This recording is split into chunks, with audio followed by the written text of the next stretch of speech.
सभी को सतनाम, सत साहिब, जय भीम। साथियों, आज 30 जून 2025 को हम लोग सुक्करताल, जो स्वामी समनदास समाधि स्थल है, घाट है, वहीं पे हम लोग एकत्रित हुए हैं। और आज न केवल मुजफ्फरनगर जनपद बल्कि पश्चिम उत्तर प्रदेश के तमाम जनपदों से आए यहाँ पर तमाम गुरु प्रेमी उपस्थित हैं। और यहाँ के साथ साथ आपका हरियाणा, राजस्थान, पंजाब, आपका उत्तराखंड, तमाम राज्यों से लोग यहाँ उपस्थित हुए हैं। और मैं सभी से बताना चाहूँगा कि ये वो स्थान है, वो धाम है जहाँ पर स्वामी समनदास जी की समाधि आप देख रहे होंगे। ये समाधि स्थल है स्वामी समनदास जी का। और यहाँ पर क्या है, अभी कुछ समय पहले उत्तर प्रदेश के मुख्यमंत्री महोदय उपस्थित थे। उन्होंने यहाँ पर आकर के सभी गुरु प्रेमियों को संबोधित किया था। और उसी को लेकर के यहाँ पर उस समय पुलिस ने भी कुछ गुरु प्रेमियों के साथ मौजूदता जताई और यहाँ पर चीज़ें थी जिसको लेकर के विवाद हुआ।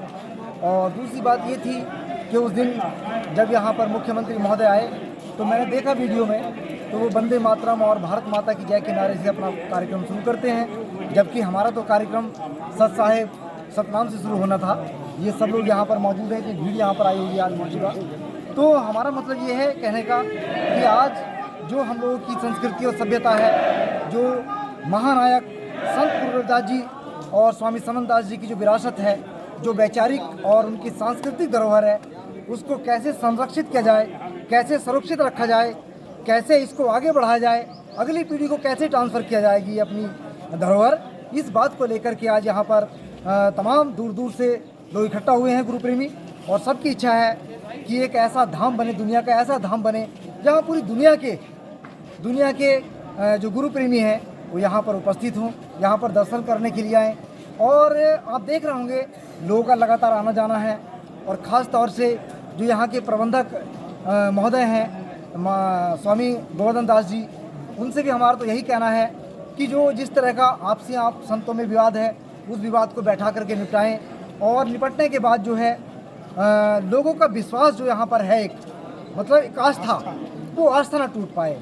क्योंकि आस्था का मतलब विश्वास, और विश्वास अगर टूट जाता है तो फिर वो जुड़ना बहुत मुश्किल हो जाता है।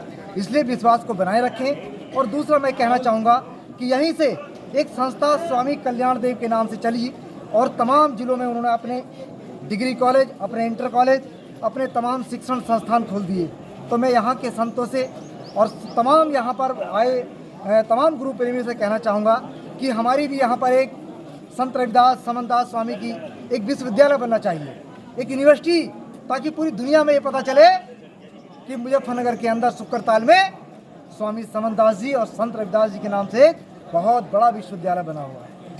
हर जिले में, हमारे हर जिले में इंटर कॉलेज, डिग्री कॉलेज होने चाहिए, क्योंकि संत रविदास जी की विचारधारा, स्वामी समनदास जी की विचारधारा, वो हमारे स्कूलों से स्टार्ट होनी चाहिए। जब हमारे विद्यार्थी पढ़ेंगे तो फिर हमें अगली पीढ़ी को बताने की आवश्यकता नहीं होगी कि हमें क्या करना है, हमारा मिशन क्या है, हमारा आंदोलन क्या है। और मैं बता दूं आपसे आज, चूँकि स्वामी समनदास जी और महानायक संत रविदास जी का जो मिशन था, जो आंदोलन था, वो भक्ति का कोई काम नहीं था। उन्होंने तो इस देश के अंदर छुआछूत, जातिवाद, पाखंडवाद, अंधविश्वास, मतलब कहने का यह है सामाजिक व्यवस्था परिवर्तन की एक मुहिम चलाई पूरे देश में। और ये मुहिम पूरी दुनिया में फैली, आज पूरी दुनिया में। और इस मुहिम को हम चाहते हैं कि ये मुहिम रुकनी नहीं चाहिए, क्योंकि सामाजिक परिवर्तन की मुहिम है। एक तरफ तो भारत के ब्राह्मणवाद और मनुवाद से जो गलत यहाँ पर सामाजिक कुरीतियाँ थी, उनको समाप्त करने का आंदोलन था महानायक संत रविदास जी का। और दूसरा जो यहाँ का शासक वर्ग था, सिकंदर लोदी, उनकी जो गलत नीति थी, गलत पॉलिसी थी, उन पॉलिसियों का विरोध संत रविदास जी ने किया। तो संत रविदास जी कोई आम आदमी नहीं थे, कोई आम भक्त नहीं थे, वो एक महानायक थे। और जिन्होंने यहाँ पर इस देश के अंदर सबसे पहले आज़ादी की जो मुहिम छेड़ी, जो क्रांति जलाई, वो सबसे पहले संत रविदास जी ने जलाई। और उसका सबसे बड़ा उदाहरण है, उन्होंने अपनी वाणी में तमाम चीज़ें ऐसी कही हैं जिनसे पता चलता है कि संत रविदास जी क्या चाहते थे, क्या नहीं चाहते थे। मैं आपसे बता दूं, संत रविदास जी की वाणी है रैदास करे डंडौती, चारों वेद करे खंडौती।